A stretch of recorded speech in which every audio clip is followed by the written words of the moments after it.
उन्हाच्या वाढत्या तीव्रतेचा फटका आता वन्यजीवांनाही बसू लागला आहे। यवतमाळ जिल्ह्यातील पुसदच्या खंडाळा घाटात तहानेने व्याकुळ झालेल्या माकडांचा हृदयस्पर्शी प्रसंग समोर आला।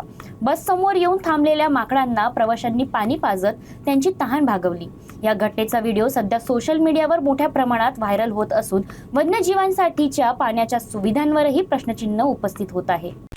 वाशिमवरून पुसदकडे येणारी धुळे यवतमाळ एसटी बस खंडाळा घाटात पोहोचताच एक माकड अचानक बस समोर येऊन उभं राहिलं। चालक आणि प्रवाशांनी त्याला बाजूला करण्याचा प्रयत्न केला, मात्र ते हटण्यास तयार नव्हते। काही प्रवाशांनी माकडाला तहान लागली असावी असा अंदाज घेत पाण्याची बाटली पुढे केली। पाणी मिळताच माकडांना तात्काळ पाणी पिण्यास सुरुवात केली। त्यानंतर जंगलातील इतर माकडंही तिथं जमा झाली आणि पाण्यासाठी अक्षरशः आटापिटा करू लागली। बसमधील प्रवाशांनी आपल्या जवळील पाण्याच्या बाटल्या पुढे करत त्या मुक्या जीवांची तहान भागवण्याचा प्रयत्न केला। हा संपूर्ण प्रकार प्रवाशांनी मोबाईलमध्ये कैद केला असून हा व्हिडिओ सोशल मीडियावर चर्चेचा विषय ठरत आहे।